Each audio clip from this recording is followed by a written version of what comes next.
But yeah, So yeah, it's an enjoyable time. yeah. Speaking of not blending in with really old towns, Yes.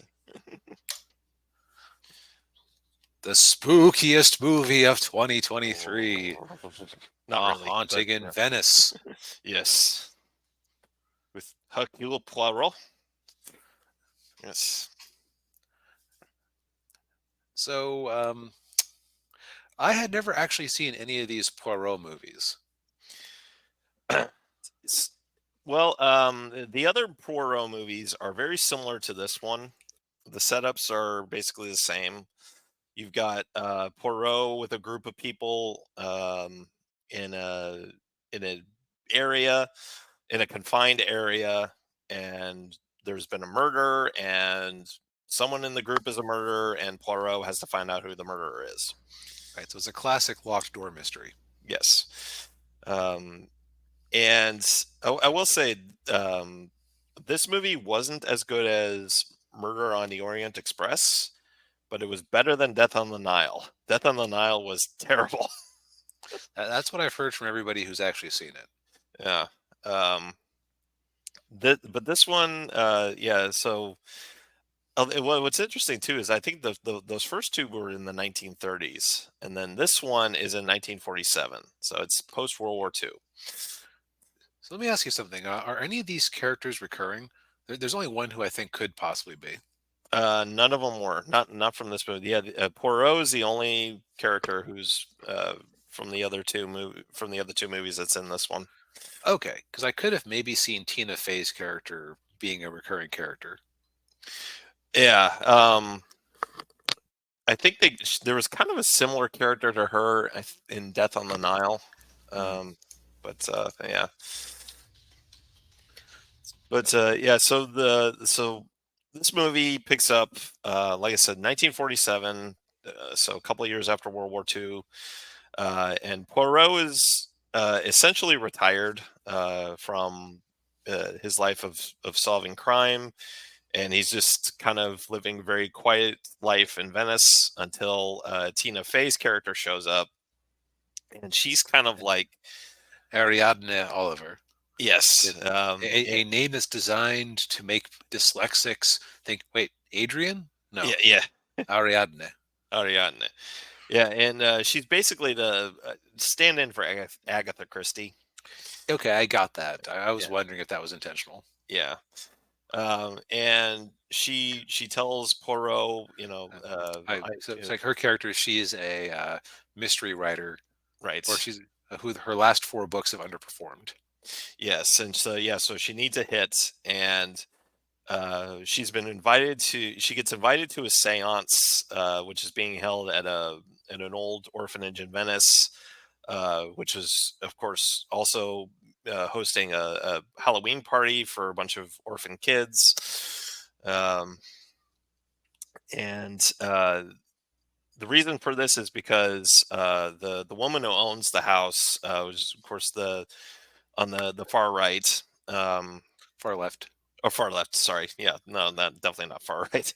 On the far left, she believes that the orphanage is haunted by the ghosts of orphan kids that had died there, and she thinks that that is responsible for the death of her daughter. Right, and her she's played by Kelly Riley, character name. Let's see, am I getting it? Am I getting it backwards? Okay, yeah, it's actress. Okay, yeah, Kelly Riley, played by Yeah, Kelly is Riley's the playing actor. Yeah, Rowena Drake. Rowena. Yeah, um, I and don't go to IMDb too often, so I was getting mixed up. When is it actor name, character name, actor name? okay, yeah, yeah. Well, of course, I guess we should mention Kenneth Branagh is Poirot, who Yes, all in both acting and directing. yes, and he directed the previous two movies too. Um, and So then we meet the other like cast of characters. So one of them is the guy on the far right, who's the doctor treating the daughter who died. You get more in the movie. You get more into his backstory, which is actually really awful. When what he went through. Yeah. And then his son is there. Who's his son's probably what 10. Yeah, and the poor boys had to grow up pretty fast because he's his dad's caretaker, basically. Yeah. And then you had of course Michelle Yeoh's character, who is the quote unquote psychic, um, with a eh, very British name. Yeah, uh, I was wondering if so. These are all based. Are any of these just them coming up with Hercule Poirot stories on the fly, or are these all adaptations? I think this one is an adaptation of one of her more obscure stories. Okay. I think it's called like Haunted Halloween or something like that. I can't remember the name Okay. of it. So, so Uh, I would either say that, uh, yeah, I doubt that the original character was portrayed as Asian. This with the very European name, but yeah, yeah, maybe she married into it. yeah, maybe, or that's her professional name. Yeah, That's true. But yeah, so she comes in for the séance. Basically, the long story of it was that the daughter had been talking with the ghosts in the house in the weeks before her death, and then she jumped into the canal in Venice, and it was ruled a suicide. yeah, yeah. Oh, it's called Halloween Party. Okay, yeah, But yeah, and so the mother has been distraught ever since, and so she has the séance to try to reconnect with her daughter. yeah, Now, Poirot's character arc in this one is that he has lost his faith, and he thinks that there is nothing supernatural, no God to give order to anything. mhm, And part of why he's decided to give up on the mystery solving is, I guess, when you don't really believe in order or good or evil, then it's like, what's the point of solving the mysteries? right, yeah, yeah, and of course in Death on the Nile, we actually got. I don't know why they felt the need to do this, but they got into his backstory. Like you find out he was in World War I, and he was left he was left scarred on his lip. That's why he has the mustache Hmm. to cover up the scar. And but yeah, so and yeah, the other part of it too is having lived through two world wars, which yeah, that could be yeah. Yeah. But yeah, and yeah, so and so he kind of gets dragged. Well, he kind of gets dragged into it by Tina Fey because she's looking for her next big story, and then you find out more with her, Yeah. going with that. Specifically, she wants to see if he can find out the trick of the séance, Yeah, um, and or see if the séance is real, and him being there adds more credibility to the séance. right. Yeah, and yeah, of course, during the séance, that's when he realizes that the psychic has a couple of assistants who are basically hamming things up, making things more theatrical. Right? They have a remote control. Yeah, it's okay. So well, this happens early enough in the movie. Like, Yeah. so it seems like he has debunked the séance. He goes over to the chimney where he has spotted somebody's shoe print in the soot. Yes. Yeah. And what do you know? There's one of her assistants there with a remote control for the typewriter that's been typing single letters to send messages. Yeah. And the other one has a string and pulley system to move things around in the room. Yeah. So everything seems like it's entirely ordinary, except that a massive deluge comes through, raising the level of the canal and trapping them in the house. Yes. And then as Poirot decides to yeah, the psychic, he has a conversation with her, and then she puts she comes in wearing one of those Venetian masks and a cloak, and Yep. she puts those on Poirot, and basically says, oh, just lighten up a little, basically. Right. It's And Halloween. Have fun. Yeah, so he goes over and he tries to bob for apples, but then somebody tries to drown him, and then they stop and they realize that he's not the psychic, and then the psychic gets pushed out of a window and lands on the statue outside. Impaled on the arm of a statue, which Yeah, yeah, that's got to be a nasty way to go. yes, yeah. Uh, So So the game is afoot.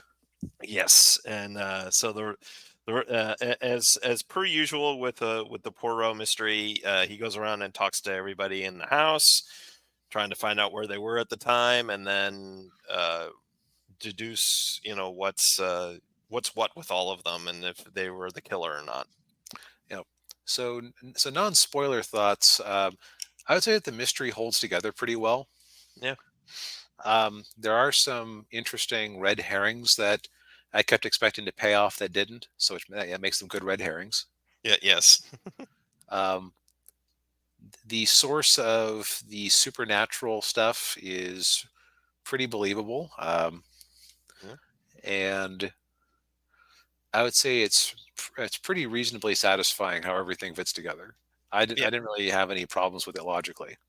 No, I didn't either. No, yeah, it fits together pretty well, and like I say, it worked a lot better than it did in Death on the Nile. I'm just saying. I know I keep going back to that movie, but Man, that must have been scarring. yeah, Um, in terms of other things, I would say that I found the directing in this movie a little bit too frenetic. I found it a little bit exhausting. Like, yeah, because it definitely is kind of that modern style where it's afraid to stay on a shot for more than 3 seconds. yeah. Which you wouldn't expect from Brenna. Having directed movies for as long as he has. Yeah, so I'm not really familiar with his other directing ones. Were the other movies kind of in this style? Kind of. They I would say uh, Death on the Nile more so than Orient Express. Um, the I'm trying to think of other movies. He directed the first Thor movie. Um, Yeah, and I don't remember that Thor movie was not afraid to linger. yeah, yeah. But most of the movies he's directed were like Shakespeare movies. Although he did direct that Jack Ryan movie with Chris Pine. Hmm, okay. So But yeah, so like I found watching a little bit exhausting, just because of those constant switches. yeah, yeah. I can see that. Yeah, I think he was trying to like. I wonder if he was trying to make it a horror movie without it being a horror movie. Yeah, that was kind of the effect of it was like there were a lot of horror movie-ish shots through it. Yeah, yeah. I mean, he might have been trying to make the audience feel unsettled. Yeah, which I guess mission accomplished because I was feeling unsettled. Yeah, yeah, Uh, I don't know that I loved this movie. It was perfectly all right. yeah, Um, it does make me, from what it sounds like, I should stay the heck away from Death on the Nile and maybe go check out Orient Express to see the better version of this. yeah. I would. Yeah. Um, and I'm assuming you don't know anything about Orient Express, like I the. know the name because Okay, I've been okay, hearing it for many years. okay. Well, I won't tell you then what happens because you're Yep. probably not going to get it. Or you won't see the ending coming. Let me just Okay. the solving of the mystery. You probably won't see it coming. Yep. So I would say, yeah, overall, if you like the sort of drawing room mystery, locked door mystery Hmm. type thing, where you kind of explore the characters as through interviews with the detective, this seems like a good time. Yeah, yeah, Now I think we can get into spoilers on the actual solution, which I thought was pretty clever. yeah, yeah. So you so first of all, Michelle Yeoh is not the only person that dies. Yeah, and Yeah, she's not the only one running a scam. right. Yeah, yeah. So you find out that uh, Yeah, she's not really a psychic. Yeah, she's scamming people, and her two assistants were uh, Romani. Which I said to myself, nobody in 1947 would know what a Romani was. Yeah, There's another word that people would have used for them that I guess is unpopular right now, so I won't yeah, say it. right. But But yeah, they're basically trying to get as much money from her as they can, so that they can go to St. Louis. right, because they're obsessed with the movie Meet Me in St. Louis. Yeah, because they were rescued by some American soldiers, and apparently they had half of that movie with them on a reel, and So they'd they never watch it. saw the ending. Yeah. um, That's good. So going through, so the owner of the house seems to have been a single mother, mhm, um, and she loved her daughter so much, very possessive love. yeah. The guy on the far right was her fiance, and it seemed like he was going to steal her away. Oh, I think that's the doctor. Is that the doctor? Okay, that's right. Yeah, it's the Fiance. doctor. So fiance. I mentioned this. He weirdly enough had he had a very French name, but he Yeah. just sounded like a typical American of the time. So I wonder if Kenneth Branagh was like, no, only I may do the accent. Yeah, probably. Yeah. His French accent is better than mine. This cannot be allowed to stand. Yeah, you're right. Yeah.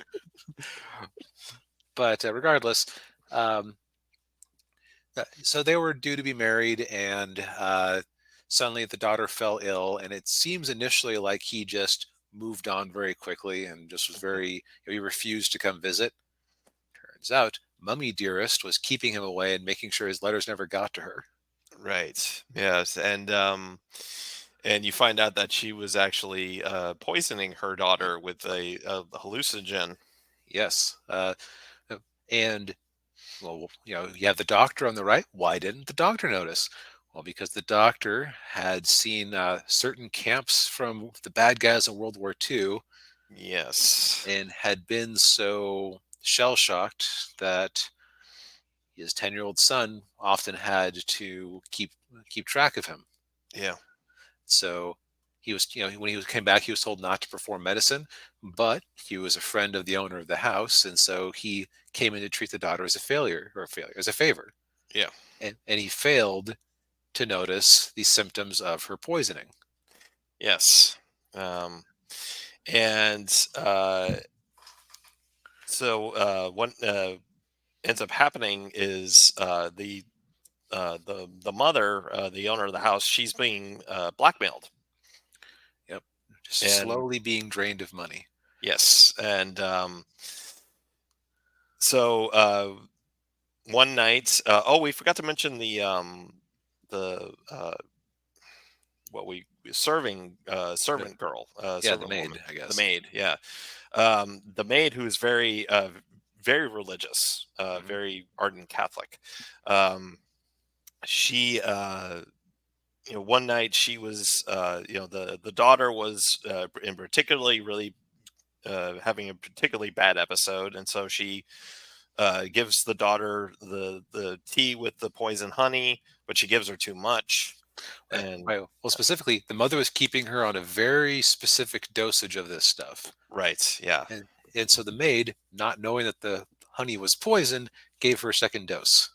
yes, and yeah, and then the daughter ended up overdosing, and so then she threw the daughter out of the window of the canal to make it look like it was a suicide. Yep. And since the doctor, who is not mentally all there, also did the autopsy, Mhm. he again missed the signs of poisoning.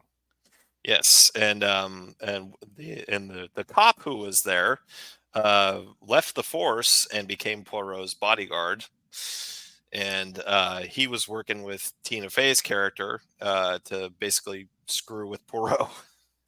Yes, because basically Tina figured out, well, if we can rig this seance so that Hercule Poirot, the great mystery solver, is forced to conclude that it's supernatural, then that'll really boost the sales of the book. Yes, yeah, and needless to say, Poirot was not happy about that. No. Um, Um, Now, I'll say that as far as the elements of the mystery that yeah, lead up to it, so the things that kind of seem like they're going to lead into it, Well, first off, you keep hearing the voices of children. Yes. Now, the red herring was that the daughter had had a cockatiel that the owner of the house says, oh yeah, that bird used to talk to her all the time, but she hasn't said a word since she died. Yeah. And so you think, oh, okay, it's going to turn out that the voices in the distance are just the cockatiel, saying some human voices or imitating crying children or things like that. Yeah. Yeah. Also, earlier in the movie, you see that the owner's garden had been destroyed, Hmm. and she made a reference to she has a beehive, and she is like, I don't know why I got this. Why all this fuss to get something that you can buy for 6 lira at the store. Or was Yeah. that the maid who said that? I think it was a mom. Yeah. Okay. All right, so she says that. Well, she had been to Turkey on many occasions, Hmm. and in Turkey, apparently they know about if you have if you feed bees uh, pollen only from rhododendron flowers, which were the flowers that had been destroyed, Hmm. uh, then those bees will produce a honey that is full of this hallucinogenic poison. Yeah. And the mother, again, like we said before, is giving the daughter just the right amount to kind of Munchausen by proxy her, have her confined to her bed, hallucinate the children in the house, just be generally ill and not able to run off with her fiance. Right. Yeah. But just that the well-meaning maid pushed her over the edge. Yeah. But the thing is, who's blackmailing the mother out of all this money? Which is kind of what instigated the whole seance. Is basically, I think the mother was basically like, I have nothing left. I need to figure out what's going on. Right. Yeah. And She's desperate enough to believe this charlatan. yes. Yeah. And at first I think she suspects that it's the doctor. Right, because if he is sort of in on it, but he doesn't actually know that there is a crime. Right. And and so there's a so the one of the things is that the phone lines are dead. They can't call to the outside, but the in-house phone lines are still working. And he's in like the soundproof music room because he's had a PTSD attack or I can't remember what. Oh no, that's right. He got into a fight with the fiance, and then yeah, Right. and so she calls the line and says, I know it's you that you've been blackmailing me, and I need you to off yourself, and make it look like a murder, and that's what he does. He puts a knife up to the wall and Yeah. pushes into it. Yeah. Uh, but then you find out that the blackmailer was actually his 10-year-old son, Yes. because I don't know how he figured out did the son just kind of guess that there was foul play involved, or I think he did. Yeah. because I don't think he hadn't put the mystery together clearly, but like Yeah. he sent the letters to get money because his dad couldn't work. So Right. Yeah. And so yeah, so and yeah, and that's the whole scene at the end with Perot where Poirot tells him, don't blame yourself for what happened. But the kid's like, yeah, but this all happened because I was yeah, blackmailing the mom. Yeah, and Poirot decides to just kind of, because the mom wasn't a nice person either, and she gets right. hers. Yeah, yeah, and so a little bit of the happy ending is the The maid. the maid. Yeah, the maid takes in the kid, and he still has all the money that he was the blackmail money, and so he decides to use that money to help the two the assistants get to St. Louis. Yep. And the other thing is, uh, yes, in the end, Poirot has defeated Tina Fey's attempt to scam him. Mhm. But it seems like he might have had, like, even if he hasn't had his faith restored, he's had his love of mystery restored. So he helps somebody out who was begging him for help earlier in the movie, Yeah, yeah, it was a guy who's like his parents died and then his brother died, and yeah, and he's worried that there's foul play against him too. yeah, But yeah, so as a mystery, the nuts and bolts of it, I didn't see it coming. I kind of fell for the bird red herring. Yeah, I did too. Yeah. Now, one of the interesting details is that Poirot at one point, I was right. So they'd been a big party, and every scrap of food in the house had been eaten up.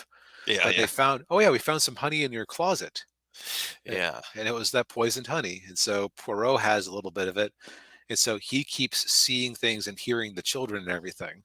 So Right. it's Yeah. to which adds to the whole. Oh, it is. Are there actually ghosts in the house? Ooh. Yeah, Yeah, like I said, it wasn't my favorite movie, but I think that was more because of style and subject matter more than the actual mystery itself. yeah, yeah. I think so. Yeah, I agree. It's a good enough mystery story to keep you engaged, but but it's not perfect. I mean, and like I said, it's not as good as Orient Express, but but a heck of a lot better than Death on the Nile. Yeah, the sad thing about the ending, where it looks like they could be moving forward with this series, is that this movie did not do very well at all. No, it didn't. Yeah, Which I still like. We were speculating on this when we were doing our box office reporting for late last year. Um, I strongly suspect that if it had been called A Haunting in Venice, a Hercule Poirot mystery, yeah, you would have had more people know what they were getting into. yeah. Yeah, it and yeah, I will say, yeah, like the marketing, and as you can see with the poster, like it does kind of make it seem like a haunted house mystery type thing, and it's not really, it's not that. It's a yeah, Yeah, I would say this doesn't even necessarily make it look like a mystery. It looks like the seance and ghosts are the whole movie, when yeah, that's just window dressing. yeah. I also do wonder if Mystery on the Nile, or excuse me, um, Death on the Death Nile, on Death on the Nile being kind of crap also hurt this movie quite a bit. probably. Yeah, Because you're always in a franchise like this, you're always kind of dealing with the results of the last movie, even if you've managed to improve yourself. yes, yeah, yeah. That's the unfortunate reality of that of movie making. Yeah. Yep. But I think that's everything we have to say about that. Yes, I think so too. Well,